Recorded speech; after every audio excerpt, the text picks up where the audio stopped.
Kok diam? Tonton video ini saja. Memilih mobil listrik atau konvensional untuk Indonesia. Indonesia sedang menghadapi era baru dalam dunia otomotif, di mana mobil listrik (EV) mulai menarik perhatian. Namun, dengan infrastruktur yang terus berkembang dan kebutuhan beragam masyarakat, mobil konvensional masih menjadi pilihan utama bagi banyak orang. Pelatihan ini akan memandu Anda, baik sebagai penggemar otomotif, mekanik, atau pemilik bengkel, untuk memahami perbedaan kedua jenis kendaraan ini. Mari kita bahas potensi, kekurangan, dan bagaimana kita bisa mempersiapkan diri untuk masa depan. Mobil listrik adalah kendaraan yang menggunakan baterai yang dapat diisi ulang sebagai sumber daya utama, menggantikan bahan bakar fosil. Popularitasnya telah meningkat di seluruh dunia karena manfaat lingkungannya.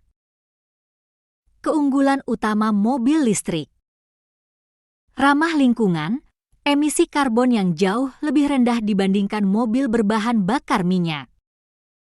Efisiensi biaya operasional, biaya listrik lebih murah dibandingkan bahan bakar fosil dalam jangka panjang.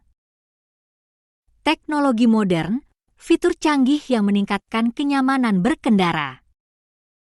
Namun, di Indonesia masih ada tantangan besar.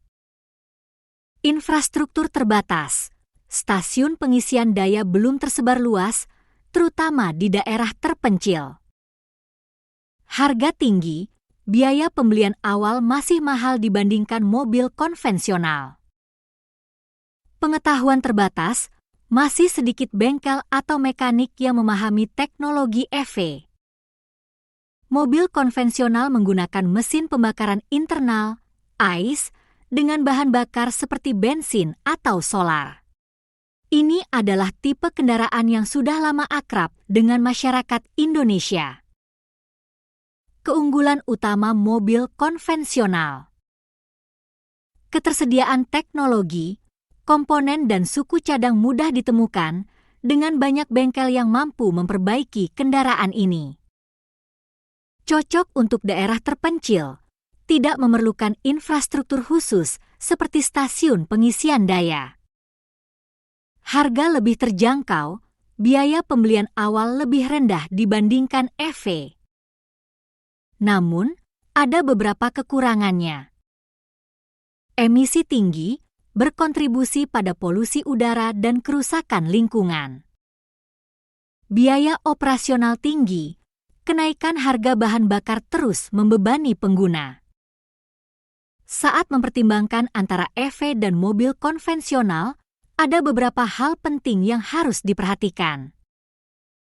Performa, mobil listrik menawarkan percepatan instan dan suara mesin yang hampir senyap, sementara mobil konvensional unggul dalam kekuatan untuk jarak jauh tanpa perlu sering berhenti. Biaya energi, mengisi baterai EV cenderung lebih murah daripada mengisi tangki bensin, terutama di daerah perkotaan. Dampak lingkungan, mobil listrik lebih ramah lingkungan, tetapi pengolahan baterainya dapat menghasilkan limbah jika tidak dikelola dengan baik. Ketersediaan infrastruktur, pengguna EV akan bergantung pada jumlah stasiun pengisian daya. Di sisi lain, SPBU tersedia hingga ke daerah terjauh di Indonesia. Biaya kepemilikan, meski harga EV lebih tinggi di awal, biaya perawatan dan operasionalnya lebih rendah dibanding mobil konvensional. Bengkel memainkan peran krusial dalam menjaga performa kendaraan, baik untuk EV maupun mobil konvensional. Perlu dipahami perbedaan mendasar dalam perawatannya. Mobil listrik memerlukan perawatan khusus, terutama pada sistem baterai yang kompleks. Komponen seperti inverter dan motor listrik memerlukan keahlian khusus yang belum banyak tersedia di Indonesia. Mobil konvensional, perawatannya lebih familiar, seperti mengganti oli, filter, atau perbaikan mesin. Suku cadangnya mudah ditemukan, dan penguasaan teknis untuk perbaikan sangat lazim di bengkel lokal. Sebagai operator bengkel, meningkatkan pengetahuan tentang teknologi EV adalah langkah penting agar bisa tetap relevan dengan kebutuhan pasar masa depan. Menggunakan EV atau mobil konvensional sangat bergantung pada lingkungan dan kebutuhan pengguna. Kota besar, EV menjadi pilihan bijak untuk daerah urban dengan munculnya lebih banyak stasiun pengisian daya dan populasi yang sadar akan lingkungan. Daerah terpencil, mobil konvensional unggul karena tak membutuhkan infrastruktur baru dan sudah mendukung kebutuhan transportasi di wilayah-wilayah ini. Namun, mobil listrik bisa menjadi masa depan, terutama jika pemerintah terus mendorong pembangunan infrastruktur dan memberikan insentif untuk penggunaan kendaraan yang lebih ramah lingkungan. Dalam industri otomotif Indonesia, peluang besar menanti mereka yang mampu menyesuaikan diri dengan zaman. Mengikuti kursus dan pelatihan dalam bidang EV repair menjadi investasi penting bagi mekanik lokal. Pemilik bengkel diharapkan mulai menyiapkan alat dan teknologi khusus untuk servis mobil listrik, seperti alat diagnostik EV dan pengisi daya. Menjalin kerjasama dengan produsen atau distributor mobil listrik untuk akses ke pelatihan dan suku cadang. Dengan langkah ini, bengkel tidak hanya dapat menawarkan solusi terbaik bagi kendaraan konvensional, tapi juga berkontribusi pada adopsi teknologi baru di Indonesia. Bagi Anda yang sedang bingung memilih jenis kendaraan, berikut beberapa panduan praktis. Jika Anda tinggal di kota besar dan mengutamakan lingkungan, EV mungkin pilihan terbaik. Pastikan akses Anda ke stasiun pengisian daya sudah terjamin.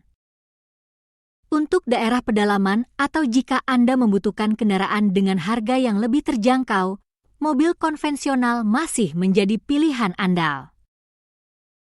Pertimbangkan kebutuhan kendaraan sesuai aktivitas harian, jarak tempuh, dan biaya operasional yang sanggup ditanggung.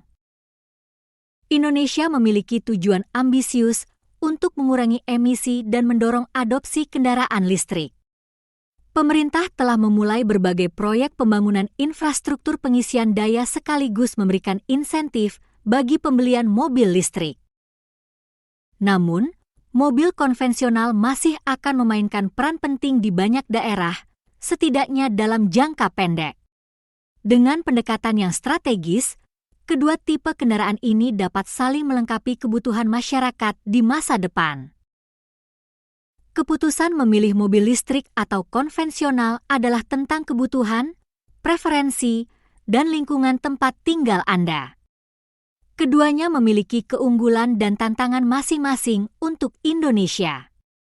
Yang terpenting adalah masyarakat, penggemar otomotif, dan para profesional di industri memastikan diri terus belajar dan beradaptasi dengan perubahan. Dengan memahami tren, teknologi, dan kebutuhan pasar, kita dapat memanfaatkan peluang di dunia otomotif ini dengan bijak. Mari berpartisipasi dalam pelatihan ini untuk memperkuat pengetahuan, keterampilan, dan semangat kita menuju solusi transportasi yang lebih efektif dan berkelanjutan di Indonesia.